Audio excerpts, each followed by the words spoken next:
Chapter 1. I had died once already. That should have made this life easier. Didn't. If anything, knowing what it felt like to stop existing made me more careful about the how of continuing to exist, which was why, on the morning the new High Commander rode through the Citadel gates, I was standing very still in front of a mirror, watching my own hands shake and telling them to stop. "You're doing the thing," Mira said from the doorway.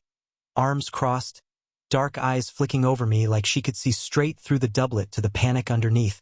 "The thing where you go quiet and pretty and terrifying. Court's going to think you're planning a murder." "I am always planning several. Aren." I met her eyes in the glass. 6 years she'd called me that name and never once slipped. Not even in her sleep. Not even the night she'd held a cloth to my split lip after my father's guards got too enthusiastic with a training exercise. 6 years of being the only person in Vaelmont who knew that the prince she dressed and disguised each morning wasn't, technically, the man born 11 years ago in the North Tower. I didn't know how to explain to her. How could I, when I barely understood it myself, that somewhere underneath Prince Aren's face there was a stranger wearing him? That I'd opened my eyes in this body with no memory of dying, only the certainty that I had, and a body that came with its own inconvenient, life-ending secret already installed. Omega. The word alone was a death sentence in Vaelmont. Had been for 50 years. Since Queen Isolde burned in the temple square for a crime half the kingdom still argued she never committed.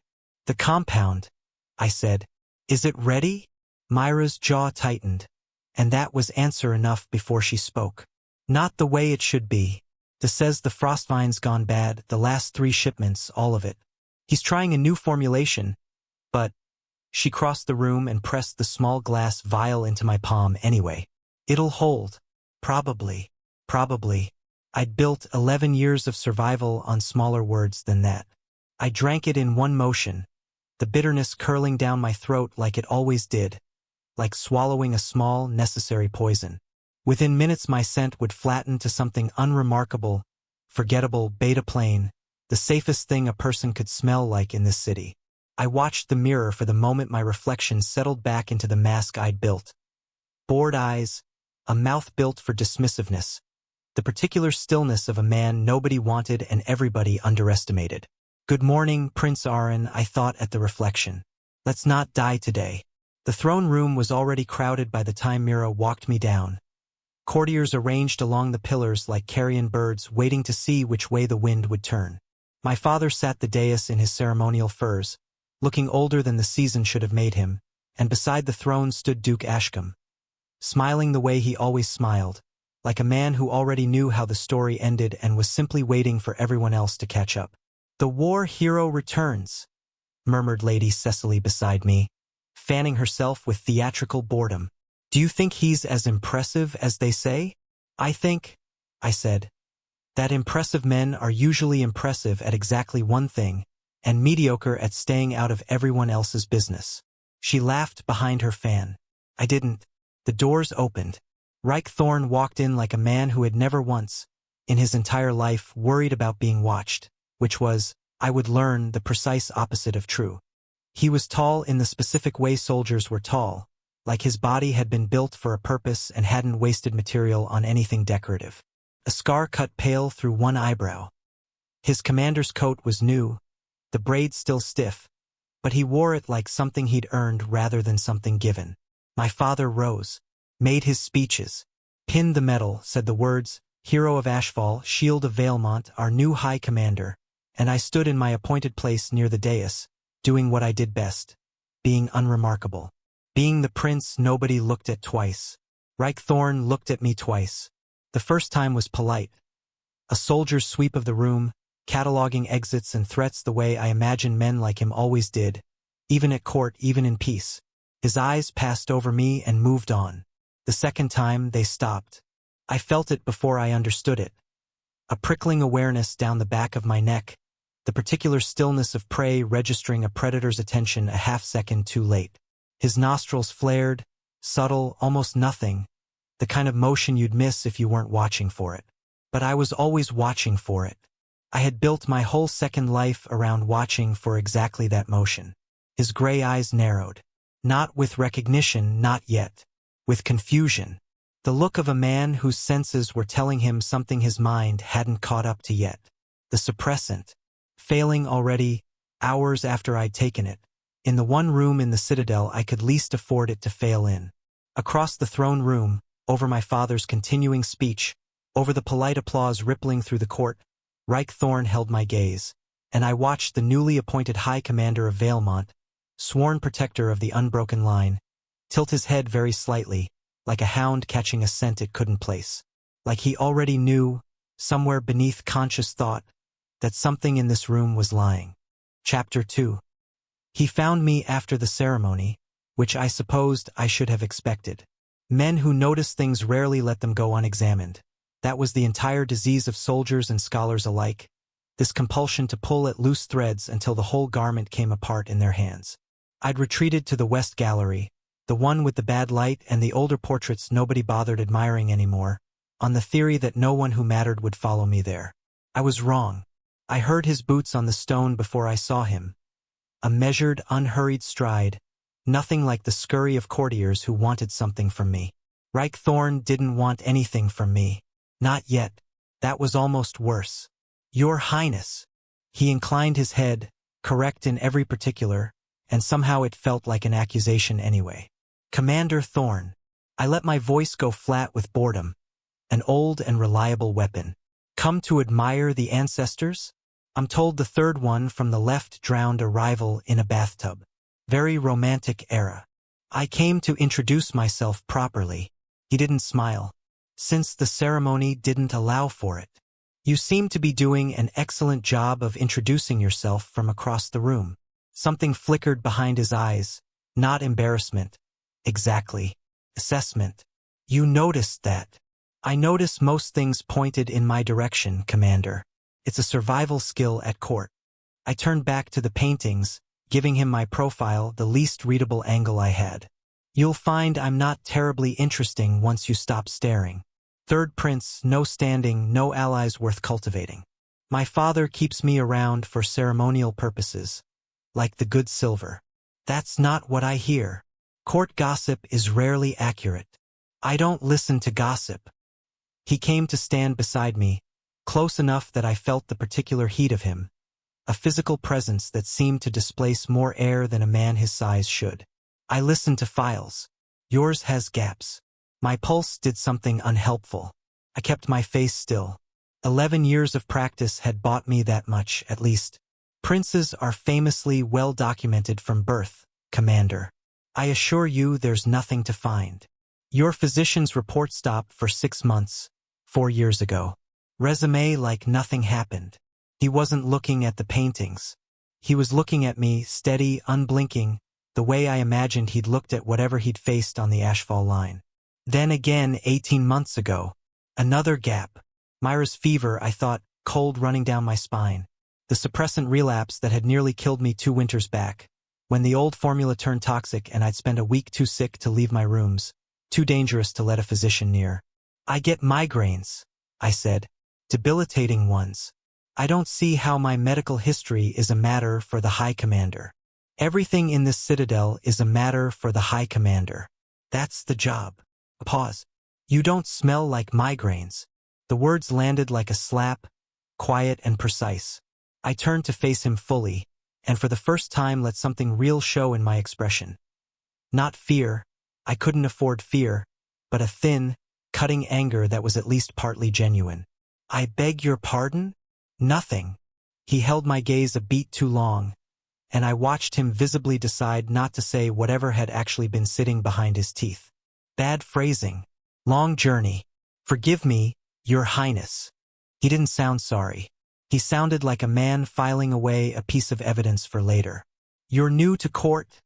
I said, reaching for footing, for control of whatever this conversation had become. Let me offer some free advice, since you clearly won't be getting it from anyone who actually likes you. Whatever you think you're hunting here, leave it alone. This citadel eats men who ask the wrong questions in the wrong rooms. Is that a threat, Your Highness? It's a mercy. I meant it more than I wanted to. I've watched it happen. I'd rather not watch it happen to you specifically. You seem like you might be less insufferable than most of the men who wear that coat. Something almost like humor crossed his face. Gone before I could be sure I'd seen it. High praise. Don't get used to it. He didn't leave. That was the problem with him, I would learn. Ryke Thorne did not do the polite thing and retreat once a conversation had gone as far as it comfortably could. He stood there a moment longer, close enough that I could feel the question in him like weather building, and then he said, quiet, almost to himself, I've spent 6 years learning to trust my instincts. They kept men alive who shouldn't have survived Ashfall. They're telling me something's wrong with you, Your Highness. I don't yet know what. I intend to find out. How romantic, I said, and walked away before my voice could betray anything else, before the flutter of genuine panic under my ribs could reach my face. Mira was waiting in my chambers, and one look at me told her something had gone wrong. He knows, she said, not a question. He doesn't know anything. He suspects. There's a difference, and I intend to keep it that way. I dropped into the chair by the cold hearth, pressing the heels of my hands against my eyes. He noticed the medical gaps. He said, I stopped, made myself say it. He said I don't smell like migraines. Mira went very still. That's not suspicion, Aren. That's a nose that already caught something. Then we fixed the compound. Tonight. Da's still working the new formula. It's not ready. I told you the frost vine. Mira. I looked up at her, and I let her see, for just a moment, the fear I couldn't show anyone else in this entire kingdom. If the compound isn't ready by the autumn rites, I am going to be standing in a room full of Purity Council priests with incense that's specifically built to smell for exactly what I am, next to the one man in this citadel whose senses already don't trust me.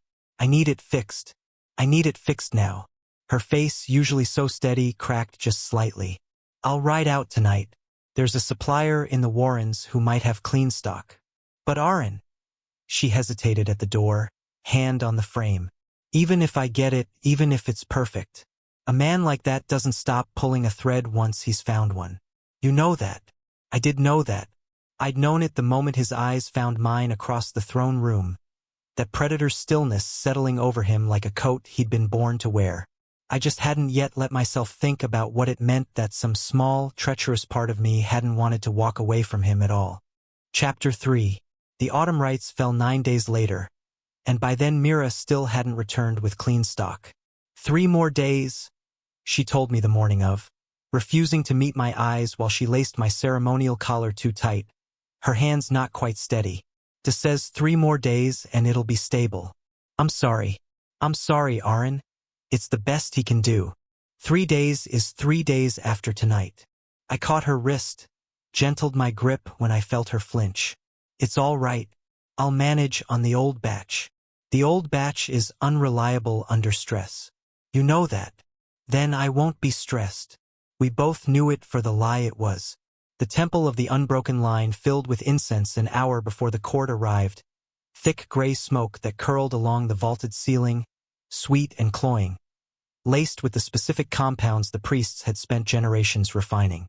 Purity smoke, they called it now, since Ashcombe's people had started using the old ceremonial incense for a considerably less ceremonial purpose. It didn't detect Omega scent outright. The priests weren't fools enough to claim that kind of power publicly, but it heightened every nose in the room to something close to an alpha's, and made the air itself feel like a held breath. I stood beside my father through the invocations, my spine a rod of iron, and did not let myself look for Ryke Thorne in the crowd of uniformed guards along the temple's edge. I looked for him anyway. 3rd pillar from the dais, hand resting on his sword hilt, eyes moving over the congregation with the same methodical sweep I'd seen in the throne room. When his gaze found mine, he didn't look away, and neither, God help me, did I. The chanting rose, the smoke thickened, and somewhere in my chest, the old anxious flutter I'd spent 11 years learning to smother began, quietly, to wake up. Not now. Stress broke the compound down faster. Myra's father had explained the mechanism to me once, something about how fear and arousal both metabolize the suppressing agents at nearly the same rate, which felt like a cruel joke considering how often, lately, I found myself feeling both in the same room as one particular man. I forced my breathing slow, counted the pillars, recited, silently, the 7 times table, a habit from some math lesson in a life I couldn't remember, the only fragment of my old self that had ever surfaced clean and whole. It didn't help. Ashcombe's voice rose in benediction, something about purging the corruption from our midst, that Vaelmont might stand unbroken another 50 years, and the crowd murmured its assent, and I felt, distinctly, sickeningly, the mask begin to slip. Not visibly, not to most of the room, but across the temple, I watched Ryke Thorne's head turn, slow and involuntary, toward me. The same helpless motion I'd seen in the throne room, a hound catching a thread of something it couldn't yet name. His jaw tightened. His hand flexed on his sword hilt like he needed somewhere to put whatever his body had just told him. I turned and walked out before the final rites concluded, murmuring something about the smoke and my migraines to the nearest attendant, moving fast enough to look composed and not one step faster. I made it as far as the colonnade before a hand closed around my arm. "Your Highness." Ryke's voice, low, urgent in a way I hadn't heard from him yet. He'd followed me, of course he had. "You're unwell." "Migraines," I said, too fast. "As I mentioned, the incense. That's not what this is." He turned me to face him, and in the dim light of the colonnade, away from the crowd, away from the priests and their smoke, I watched something in his expression shift from suspicion into something rawer, more confused, almost afraid of itself. "I don't know what I'm smelling. I've told myself for 2 weeks it's nothing. It is not nothing. Commander, tell me what you are." Quieter now, closer, his hand still on my arm, not restraining, just present, warm through the fabric of my sleeve in a way that made the rest of the conversation very hard to think through. "Whatever it is, I am not going to hurt you for it standing in this hallway. I need to know what I'm looking at." I had a dozen practiced deflections. I'd used every one of them at some point in 11 years: boredom, offense, distraction, the particular cruelty that made most people back away rather than press further. Standing there with his hand on my arm and his gray eyes searching my face like he was trying to solve something that mattered to him more than procedure, I found I couldn't reach for a single one of them. "You're mistaken," I said instead, and it came out far less certain than I needed it to. Ryke's eyes dropped, just briefly, to my mouth, then back up. An involuntary motion, gone almost before it registered, but I caught it, and something in my chest turned over painfully in response. Aren. My given name, no title, low and rough, like it had escaped him without permission. "If you're in danger, if someone's threatening you, I would need you to tell me. I would want you to tell me." For one reckless second I imagined it, telling him, all of it, the truth so heavy it had bent 2 lives out of shape already. Footsteps echoed at the colonnade's far end. Ashcombe's voice, unmistakable, drawing closer with a cluster of priests in tow. Ryke's hand fell away from my arm like he'd been burned. By the time Ashcombe rounded the corner, we stood a proper, unremarkable distance apart, the prince and the commander, exchanging nothing more than courtesies. "Commander Thorne." Ashcombe's smile found us both, sweet and assessing. "And Prince Aren. How fortunate to find you together." His gaze slid to me, lingered a half-second too long. "You left the rites early, Your Highness. I do hope nothing's troubling you." "Only the smoke, Your Grace," I said. "I've never had the stomach for incense." "How curious." Ashcombe's smile didn't move, but something behind his eyes sharpened, filed something away the way I'd watched Ryke do 9 days earlier in the West Gallery. "Neither, I'm told, did Queen Isolde." The colonnade went very quiet. Chapter 4. Ashcombe's comment followed me for 3 sleepless nights. "Neither, I'm told, did Queen Isolde." A throwaway line to anyone else in that colonnade. A barbed little joke from a man who specialized in barbed little jokes. To me, it had landed like a verdict already half-written. He didn't know. I told myself that on the first night and the second, and by the third I mostly believed it. Suspicion wasn't proof. Ashcombe collected suspicions the way other men collected wine, for the pleasure of having them, not necessarily the intention of drinking them all at once. But suspicion in a man like that was a lit match near dry grass, and I had spent 11 years learning not to trust dry grass to stay unlit simply because no one had thrown the match yet. Myra's father finished the new compound on the 4th day. I drank it that morning with something close to relief. A clean, bitter draft that settled in my chest like a held breath finally released. For the first time in 9 days, I didn't feel like my own skin was a door with a broken lock. Which was, of course, exactly when Ryke Thorne cornered me in the armory corridor and I discovered the lock had never really been the problem. "I need to speak with you," he said, and something in his voice, tight, urgent, stripped of the careful correctness he usually wore like his coat, made me stop walking instead of finding an excuse to keep going. Here. The corridor was narrow, lit by a single high window, empty at this hour but for the two of us and a rack of ceremonial spears no one had touched in a decade. Here. He stepped closer, and I found my back meeting stone before I'd quite decided to let him crowd me there. Not violence, nothing like violence, but a kind of gravity, like he'd simply stopped being able to keep the usual distance between us. His hands braced the wall on either side of my head, not touching me, and still I felt pinned more thoroughly than any grip could have managed. "My sister works with a network in the lower warrens. Healers, smugglers, people who move omegas out of the city before the council's men find them."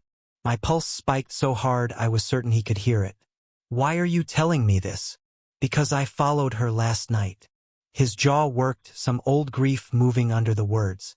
"I found records, names of people my mother helped 20 years ago before." He stopped, started again, rawer. "My mother was an Omega, Your Highness. The crown had her quietly removed when I was 8 years old. I spent 20 years believing she died of fever." The corridor seemed to narrow further, the air between us gone thick and strange. "Ryke, I've spent 2 weeks hunting a wrongness in you like it was an enemy to root out. Like finding it would prove something about my loyalty, my judgment, that I could still smell a threat the way I did on the Ashfall line." His eyes searched my face, close enough now that I could see the fine scar through his eyebrow, could feel his breath. "And all I keep finding is that I don't want to be right. I don't want you to be what I think you are, because I don't know what I'd do with that. I don't know if I'd be my mother's son or the crown's soldier, and I have never in my life not known which man I was. I should have lied. I had a lie ready, had rehearsed 100 versions of it in 11 years of practice, each one polished smooth enough to survive exactly this moment. I didn't say any of them. What do you think I am?" I asked instead, my voice barely above the sound of my own heartbeat. His hand rose, slow, giving me every chance to step away, which I didn't take, and brushed the line of my jaw, tilting my face up into the thin light from the high window. His eyes moved over me like he was memorizing something he expected to lose. "I think," he said, "that you smell like something the temple incense was built to burn.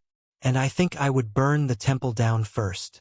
The confession cracked something open in my chest that I'd kept sealed since the morning I woke up in this body with no memory of dying and every reason to believe I might die again. I felt my composure, 11 years of careful, deliberate performance, slip sideways, and for one terrible, weightless moment I let it. "If you're wrong about me," I said, "you've just confessed treason to the wrong prince." "I'm not wrong." Quiet, certain, not a threat, something gentler and far more dangerous than a threat. "And I don't think you want me to be." His thumb traced along my jaw, and I felt my breath catch, felt the compound's careful mask flicker under the sheer, humiliating force of wanting something I had no right to want. His head dipped, slow enough that I could have stopped it, could have turned away, could have done a dozen things that 11 years of survival instinct screamed I should be doing. A door slammed somewhere down the corridor. Boots, fast, unmistakably military. Ryke stepped back so quickly I nearly lost my footing, and by the time Commander Voss rounded the corner, we stood the correct, unremarkable distance apart, though I doubted either of us looked half as composed as we needed to. "Commander Thorne." Voss's eyes cut between us, sharp and assessing in a way that made my stomach drop. "Apologies for the interruption. There's a matter requiring your attention. Urgently." His gaze lingered on me a beat too long. "A raid in the lower warrens, Your Highness. The council's men caught a smuggling operation an hour ago. They're bringing prisoners in for questioning tonight." The floor seemed to tilt beneath me. Mira had ridden into the lower warrens 4 nights ago for the clean compound. Mira who knew everything. Mira whose questioning would end with my name. How many prisoners? I asked, and prayed my voice didn't shake as badly as I felt it wanting to. Voss's smile was thin, almost pleased. Several, Your Highness. I understand one of them is a lady's maid from the palace. Chapter 5. I don't remember the walk back to my chambers. I remember Voss's smile, and the roaring in my ears, and Ryke's hand closing briefly around my wrist. A warning? A promise? I couldn't tell which. Before duty pulled him away toward the barracks and left me alone with the wreckage of what I'd just heard. Several prisoners. One of them a lady's maid from the palace. Mira.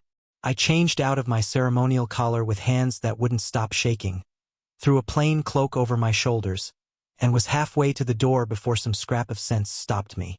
A prince storming toward a council interrogation in the middle of the night would raise exactly the kind of questions I couldn't survive.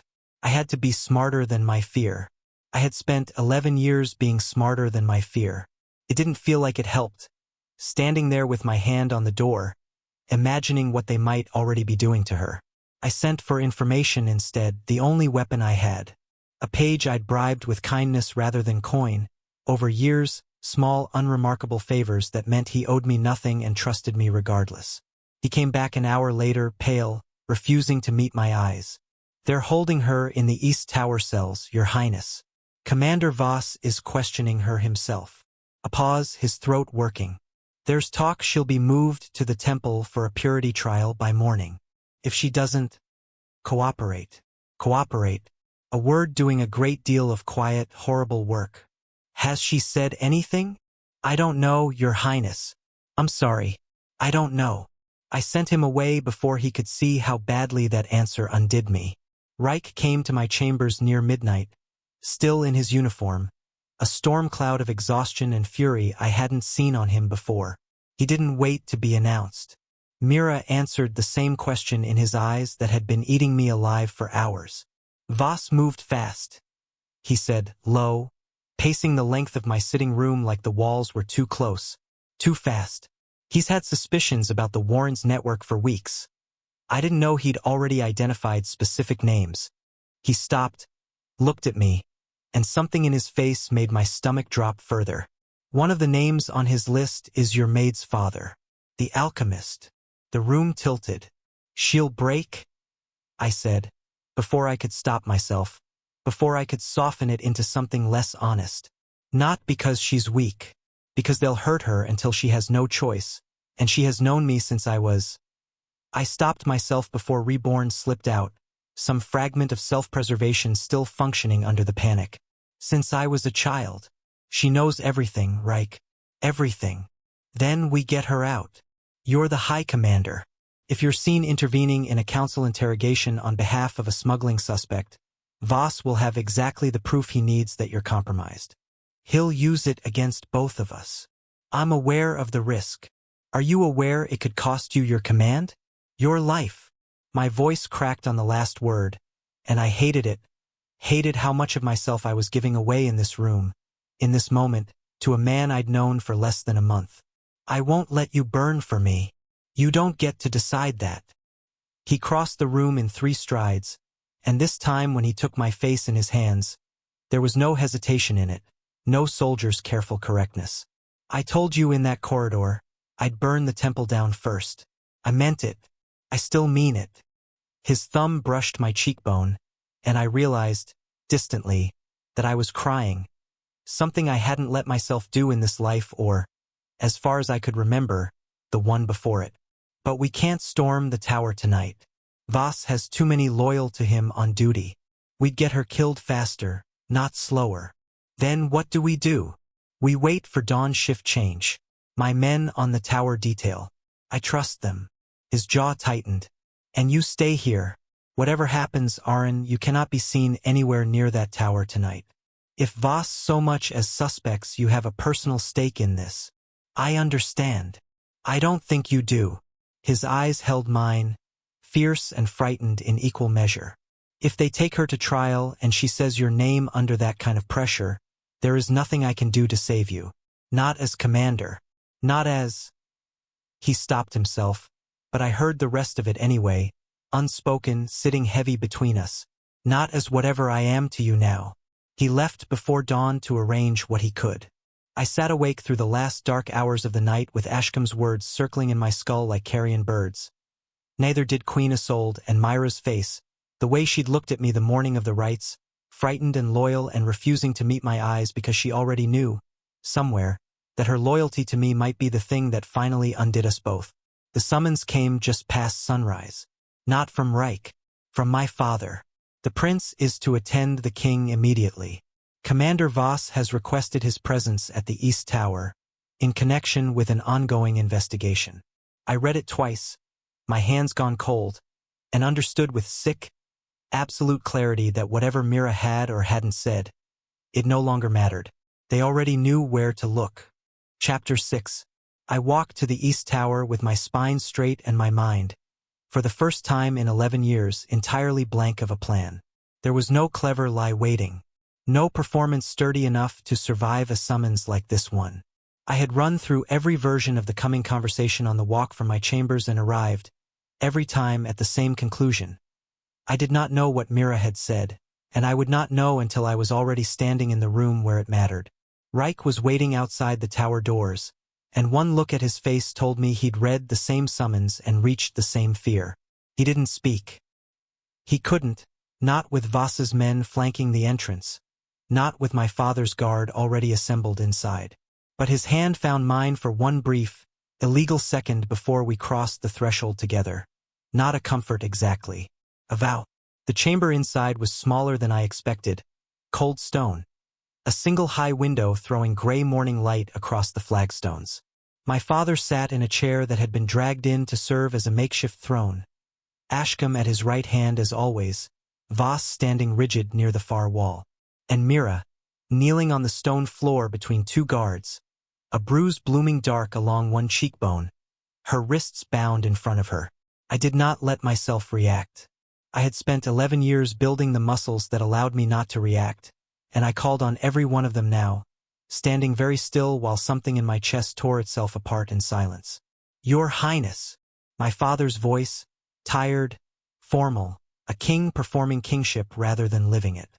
Commander Voss has brought a troubling matter to my attention.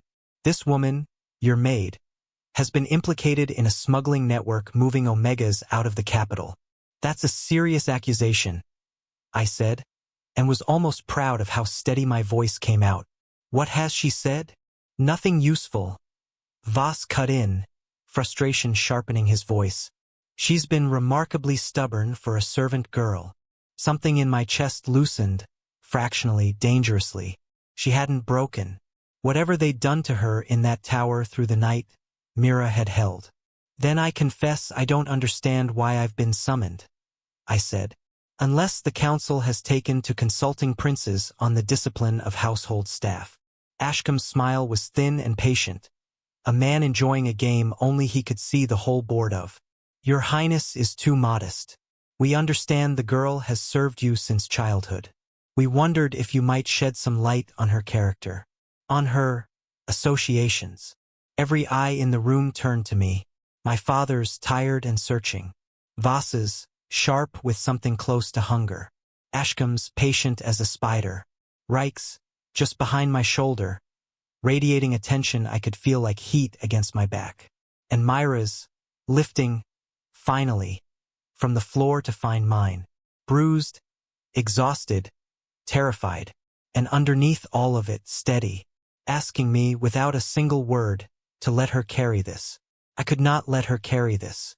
I understood, standing in that cold stone room, that 11 years of careful survival had built toward exactly this moment, and I had absolutely no intention of spending her life to preserve mine. She is loyal, I said, and she is innocent of whatever the council imagines her guilty of. If you require someone to answer for the company she keeps, Your Grace, I'd suggest you look considerably closer to this room than a lady's maid. The chamber went very still. Your Highness, Ashcombe said, softer now, dangerous in the way a drawn blade is dangerous. That's a curious thing to say in defense of a servant. It's not defense. It's fact.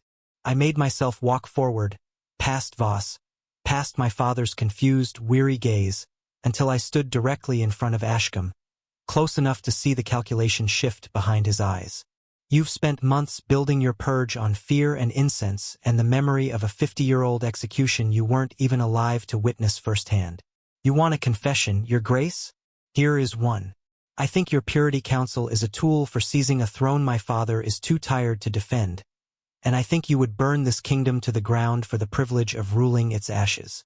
Aren? My father said sharp, the first flicker of real fear in his voice. I didn't look at him. I looked at Ashcombe and let him see, for one unguarded moment, exactly how little I feared him.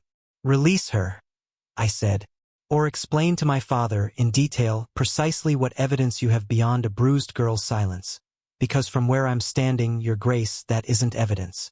That's spectacle. For a long, suspended moment, no one in the room moved. Then Ashcombe smiled, slow, delighted, terrible. And I understood, too late, that I had just given him something he'd been hunting for far longer than a single night. How passionately Your Highness defends her, he murmured. I wonder what else you'd defend so passionately, given cause. His eyes slid, deliberate and unhurried, from my face to Ryke standing rigid behind my shoulder, and back again. Bring the incense, Ashcombe said quietly. I think, after all, we should test the prince as well. Chapter 7. The word test landed in that cold stone room like a dropped blade, and for one suspended second nobody moved at all. You overreach, Duke Ashcombe. My father's voice, sharper now, some flicker of the king he might once have been surfacing through the exhaustion. My son is not a suspect in this matter. With respect, Your Majesty, your son just delivered a rather impassioned defense of a woman accused of moving Omegas out of your city. Ashcombe's smile hadn't wavered. I would be failing my duty to the crown if I didn't at least confirm there's nothing more than sentiment behind it. A simple ritual. The incense has cleared 100 names before now. If the prince has nothing to hide, he has nothing to fear. I felt the room's attention gather on me like weight pressing down from every direction. Myra's eyes, wide with a terror she hadn't shown for herself. Ryke's stillness behind my shoulder, gone taut as a drawn bowstring. My father's uncertainty, a king caught between a daughter he'd never particularly valued and a council he'd spent years too tired to resist. There was no version of this where I ran.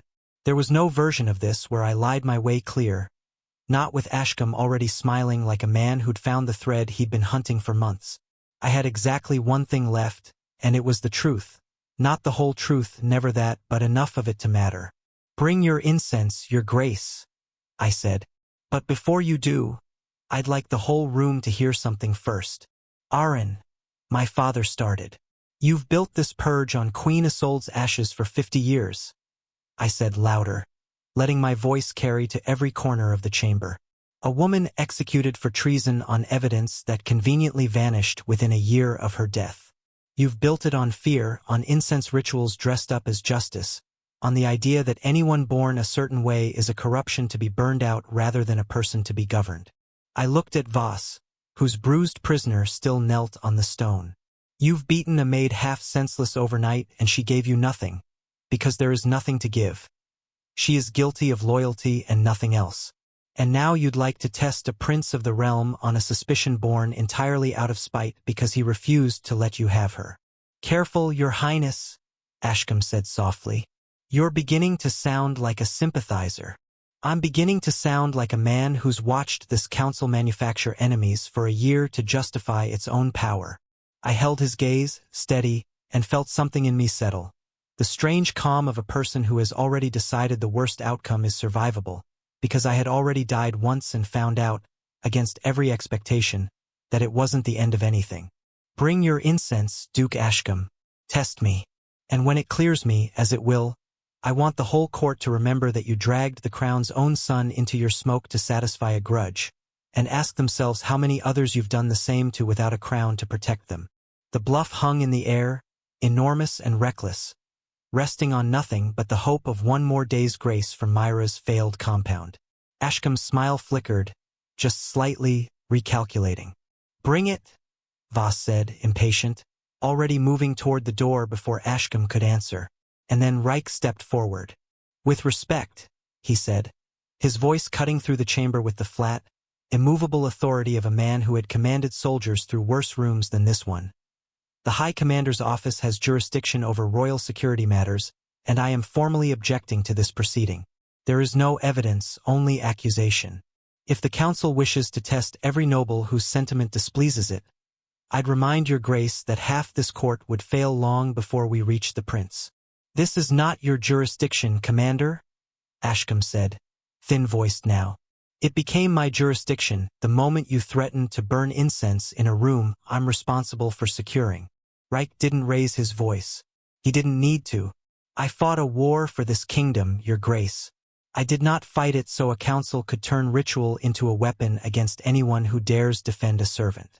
Bring your evidence to the king properly, through proper channels, or step back. The two men stared each other down over the small, terrified, kneeling shape of Mira, and I understood, watching it, that Ryke Thorne had just done precisely what he'd told me in that armory corridor he would do. He had chosen, publicly, irrevocably, not the crowned soldier, not the man who rooted out threats to prove his own loyalty. My father, watching the two most powerful men in his citadel face off in his own tower, finally found something like a spine. Enough! He rose from his makeshift throne, old and tired but unmistakably a king in that moment. Release the girl. There will be no ritual performed on my son on the word of a grudge, Duke Ashcombe, and you will remember whose crown you serve before you attempt this again. Ashcombe's face went carefully, dangerously blank. As your majesty commands. He bowed, and as he straightened, his eyes found mine one last time. Not defeated, only patient, a man recalculating rather than surrendering. Another day, then, your highness. He left. Voss followed, sullen and unsatisfied, and the guards, at my father's sharp gesture, finally cut the ropes from Myra's wrists. I crossed the room and caught her before her knees gave out, and for one unguarded moment, in front of my father, in front of Ryke, in front of God and the whole cold stone chamber, I held her and shook and let myself feel every hour of terror I'd swallowed since Voss's smile in the colonnade. Behind me, I felt Ryke's hand settle warm and steady against the small of my back. Not hiding it. Not this time. Chapter 8. Mira slept for 2 days straight in the healer's wing, and I sat with her through most of it, unwilling to trust the distance of my own chambers even with guards Ryke had personally vetted stationed at every door. When she finally woke, the first thing she did was reach for my hand and grip it hard enough to bruise, and the second thing she did was call me an idiot for the reckless gambit I'd pulled in that tower. You could have gotten yourself killed, she rasped. You'd already survived a night of Voss trying to break you and hadn't given him a single name, I said.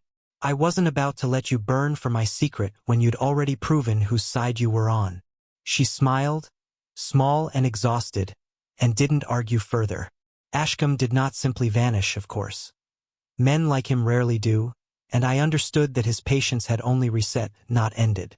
But my father, shaken loose from years of tired indifference by watching his own counsel threaten his son over a servant's loyalty, began asking questions he'd avoided for a decade. Questions about funding, about which noble houses profited from the purge trials, about how many confessions over the years had come from beatings rather than truth. It wasn't justice, not the full and immediate kind I might have wished for, but it was a crack, the first real one, in a wall that had stood unquestioned for 50 years, and Ryke told me quietly one evening on the garden wall where we'd taken to meeting, that cracks were how every wall eventually came down. You should have told me sooner, he said, not for the first time, watching the sunset burn orange over the citadel roofs. Would it have changed anything, hearing it sooner? No, he considered. I think I already knew some stubborn animal part of me from the first day in the throne room. I just needed the rest of me to catch up. I studied his profile, the scar through his eyebrow, the set of his jaw, the particular stillness he wore even at rest, like a man permanently braced for the next threat. I had spent 11 years of this life certain that anyone who truly saw me would either destroy me or run. Ryke Thorne had done neither.